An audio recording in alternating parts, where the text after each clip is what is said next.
I think it's safe to say that all parents want what's best for their children. And I'm reading this book by John Gottman called Raising an Emotionally Intelligent Child. It actually inspired me to create a poster based on what I've read so far. So here it is. I call it Raising a Remarkable Child, and it's inspired by John Gottman's book, Raising an Emotionally Intelligent Child. The first step is to theorize. And if you're not sure what a theory is pretty much a framework for you to do something. And in this book, John Gottman, he actually came up with a framework, and he calls it emotion coaching. And emotion coaching is what he uses or recommends to raise an emotionally intelligent child. And the way you should think about emotional intelligence is something that it gives you the ability to handle difficult situations. So he painted a picture like, imagine going through like the rapids, right? You're going through a river, and then it gets really, really crazy at certain points, right? The water gets all wild, and there's rocks and obstacles in the way. So your goal is not to stop them from experiencing that type of a, physically demanding experience, or in other words, in terms of emotions, you're not trying to make them feel no emotion. Emotions are okay. There's nothing wrong with experiencing emotions. Your job is to equip them to be able to manage themselves or work their way through a river with crazy rapids, for example, right? If you ever seen like those movies, they're going through it like it's just crazy, and the water's, making them bounce around everywhere, and you have, like obstacles, like rocks could be in the way. It's very dangerous. But your job is not to protect them from it. It's just to help them be well equipped to handle such of a situation. And he calls the process, his strategy that he recommends, emotion coaching. The second step is to empathize. Empathy is the key to emotion coaching. It's the basis, the foundation of it all. You need the ability to empathize with your child. And empathy, if you're not sure what that means, it's pretty much putting yourself in their shoes. Like to actually imagine what they're going to really feel what they're going through as if you were them. Because if you can do that, you're going to be able to relate to them and guide them in a much better manner. And then the third step is to familiarize. And when I say familiarize, the goal of that is to pretty much teach. You want to teach your child, like, what is it that your family values, right? What is it your goal as a family? And when they do experience emotions, you don't want them to feel bad about having the emotions. You want them to understand that it's okay to have emotions. And when you have an emotion, you might, let's say it's a negative one, you might exhibit a behavior that's not acceptable. Well, when you familiarize yourself, we got to say, okay, I want you to understand that there's a process, okay? You might have an emotion, and if you do something that's not acceptable, then we got to kind of, we got to put a limit to that.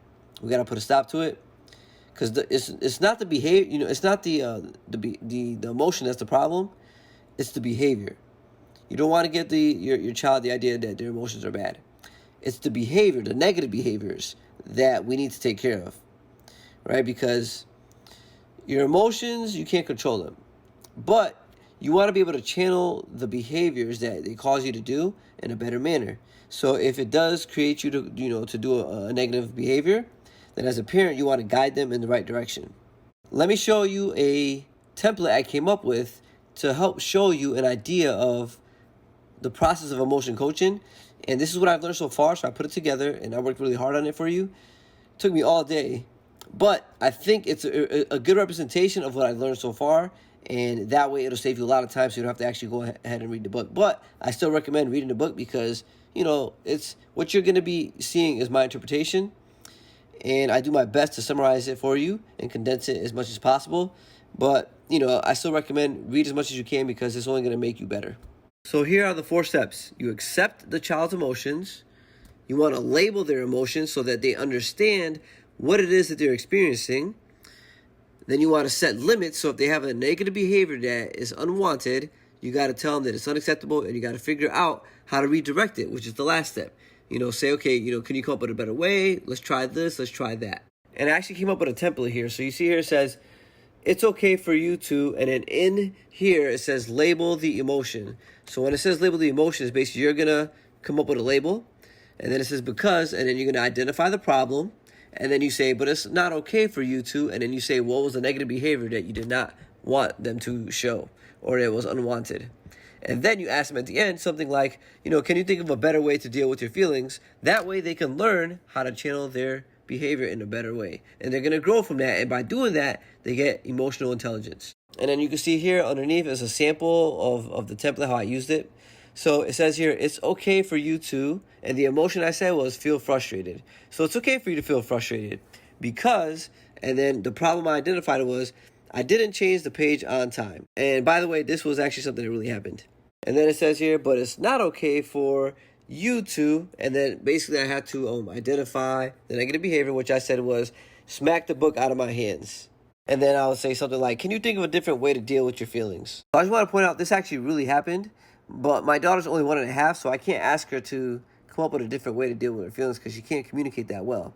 But what I'm working on now is actually helping her at least label the emotion. So if I see her get sad, I'm going to say, oh, you're sad? Or if I see her get upset, like, oh, are you getting angry?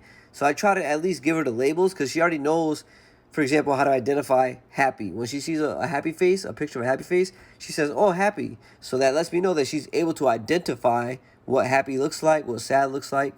So I'm trying to teach her those things. And as she grows, hopefully I'm going to be giving her more and more pieces of this template that I come up with so far.